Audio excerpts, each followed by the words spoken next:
Welcome to the Automation Lab, future electricians and mechatronics experts. Today, we are diving into the ultimate brain of modern industry, integrated automation. This system uses SCADA, IoT, and cloud computing to create fully interconnected smart factories. If PLCs are the physical reflexes of a machine, SCADA is the central nervous system. How does it work? SCADA stands for Supervisory Control and Data Acquisition. Imagine managing a fleet of delivery trucks. You can't be in every truck, but a GPS map lets you track them and give orders. SCADA does this for entire production lines. It constantly gathers real-time data from PLCs, visualizes it on a screen, and allows you to control massive industrial processes remotely. The critical secret behind this integration relies on tag mapping and the PLC scan cycle. The PLC operates by continuously looping through an input scan, program execution, and output scan. SCADA systems don't wire directly to physical sensors. Instead, they communicate over the network to read the symbolic tags stored in the PLC's memory during these scans, linking a physical voltage to a digital graphic. Before you begin programming your system, run through your conditions for success. Ensure your IP addresses are securely set on the same network. Verify your communication protocols and double-check your tag addresses. Ready to master the control room? Let's step over to the trainer kit and wire it up. Hello everyone. So you can see this is the integrated smart control system with SCADA. So before understanding this, let's understand what is automation. So automation is something where we integrate certain tasks, or say we are integrating a system, a robo and a controller and few sensors together. We are integrating them. That is called as automation. And it is called as automation, but also we have to give minimum or no human contact to it. If it is having that, then it is called as complete automation system. So here we are going to learn about certain basic things which we can use into automation, and we can perform assembly task or any certain programs. Okay, first we'll understand about how to turn on this trainer kit. So first what we are going to do, we have given a socket, you have to put it in the socket. We have given a switch, put it into the socket and turn on the supply. After that, what you are going to do is, this is called as emergency switch. If you are performing, what is emergency switch? If you are into a panic state, or if you are fumbling on something, or something goes wrong in the trainer kit, what your immediate response will be? Just press this emergency switch. So for that purpose, we have given an emergency switch. So first step is connecting the supply. Second step is releasing the emergency switch. You can see, you can just rotate and release. This is how we are going to release the emergency switch. This is the power switch. We are going to give power to the system. So turn on the power switch. Here you can see, this is the MCB. So I am just gonna pull up the lever and my whole system will turn on. This is the turn on process. Similarly, how you have to turn off. Pull this down, close this, switch off and press emergency switch. Safety first, students. Notice the sequence. Why do we press the emergency stop button when powering down? It ensures the system is locked in a safe, deactivated state. If the main power is ever restored unexpectedly, the machine will not automatically start up and cause an accident. Always respect the sequence and never bypass a safety interlock. This is how you are going to turn on and turn off. Okay. Now we will understand about all the components that are there in this trainer kit. You already got introduced with the emergency switch. Okay, you already got introduced with the power switch. It gives power to the system, and it is a selector switch with LED inside it. Okay, this is HMI screen. What is HMI? HMI is human machine interface. For example, in your daily life, you can consider a smartphone as your HMI screen. This is a touch phone. You can see it is touch. It clicks. It is a touch phone touch screen, HMI screen. It is VCon. This is switchgear module. What are switchgears? Your all push buttons, all kinds of push buttons, all kinds of selector switches, all kinds of emergency or mushroom head switches will come into switchgear system. So you can see this is push button. You can here observe that there are same kind of push buttons, but somewhere it is written NO, somewhere it is written as NC. So what is a NO and what is a NC? NO is normally open, NC is normally closed. Let's clarify the electrical logic here. Normally open means the circuit is physically broken. Electricity cannot flow until you press the button. Normally closed means the circuit is complete by default. We specifically use normally closed contacts for emergency stops and safety limits. Why? Because if a wire accidentally breaks or falls out, the circuit opens and the machine safely shuts down. It is a built-in fail-safe. Okay, this is normally open push button, normally close push button. We have given it into the color coding. So these are the four ones. These are selector switches, same, normally open, normally close. These are mushroom head, you can call them as mushroom head also. These are emergency push stop switches. These are indicator and buzzer. Okay, so in this, which one of them are inputs and which one of them are outputs? Are the switches, all these switches, an input system or an output system? They are an input system. So whatever input we give in this will come as output, and the indicators or buzzer will come as output. For example, in your daily life, you go to your room, you turn on the button for turning on fan or light. So what is your movement of switching on the button? This is what you give as input, and what is going to happen, like you are turning on your light or you are turning on fan, that is going to be your output. Same, you can relate that same here.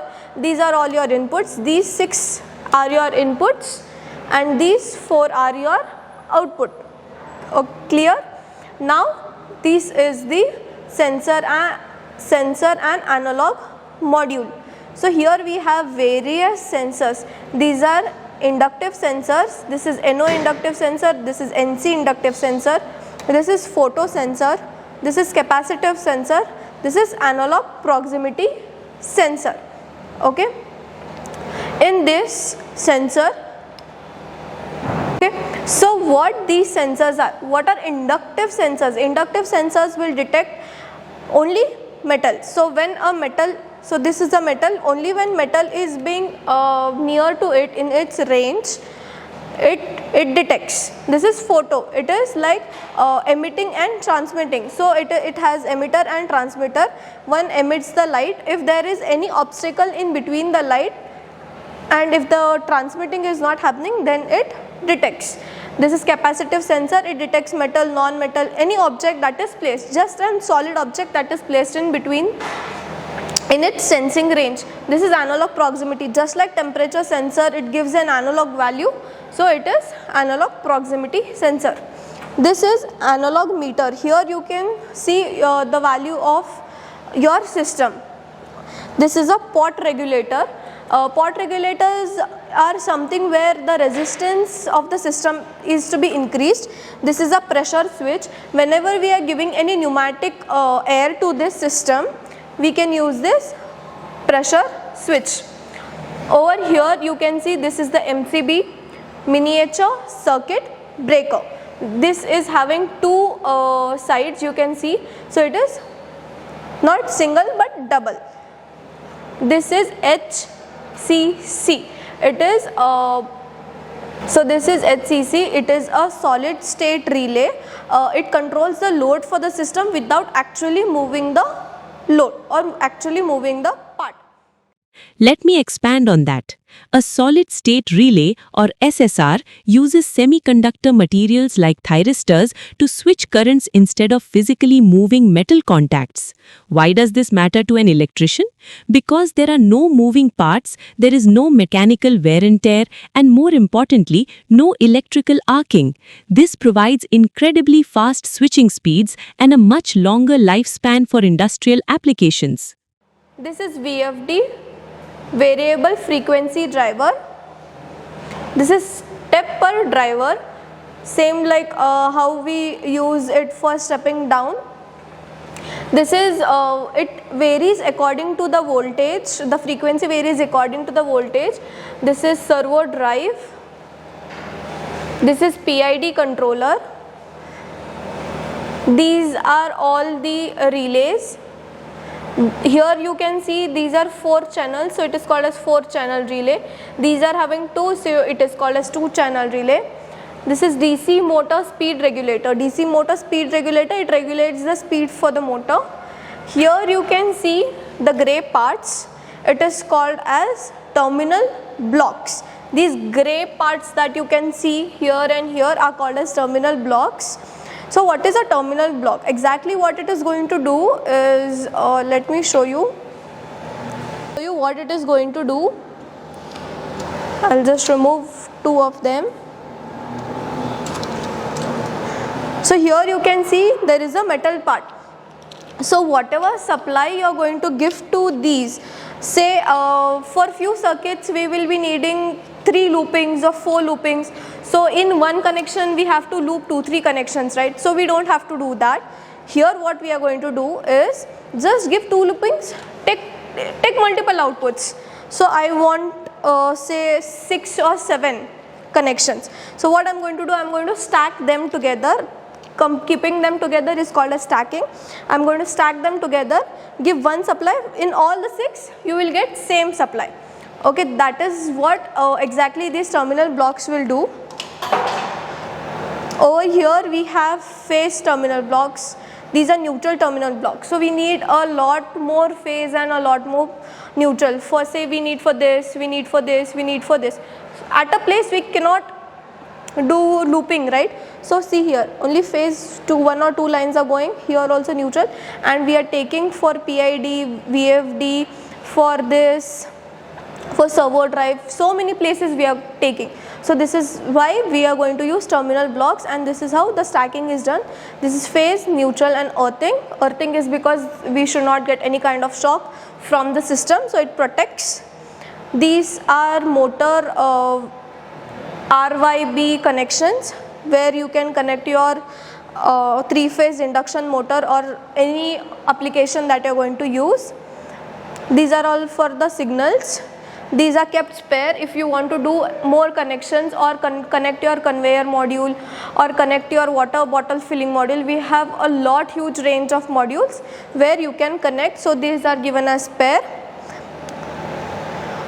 Now what we are going to see, so I have explained most of the parts, but one part I have left, that is this. So this is a Siemens PLC. This is called as PLC. The brand name is Siemens. It is Simatic S7 1500. So this is the hero of the entire trainer kit. This is the PLC which we are going to use. So what PLC? PLC is nothing but it is a programmable logic controller. What it is going to do? Any complex function you are going to program it. Programming is not something that is related to coding. So here what you are going to do, you are going to build ladder logics. You are going to understand that in upcoming videos. So you are going to do ladder logics, you are going to build logics, you are going to download it to this device, and this device is going to do the entire function. If you want to relate this to your daily life, you can relate it with say elevators. So most of the people have gone through elevators. So sometimes when you get a time, you can visit where the elevator control room is there. So there you can find the PLC. But PLC have various different brandings. So we have Mitsubishi PLC, we have Fatec PLC, we have Schneider PLC, we have Siemens PLC, we have a huge range. So PLC will remain same, but the brandings will differ. So you can watch different types of PLCs. So in this is the main CPU for the PLC. These are the DIDOs, that is digital input and digital output for the PLC. It is having analog input and output, and this is the power supply for the PLC. Over here you can see there are so many buttons that are given, so you can watch closely. Here you can see the wiring is done, and here it is mentioned what numbers are there. This side is input side, this side is output side for both, all the three. Okay, and this is the power supply. This is going to use your not 230 volts but 24 volts DC.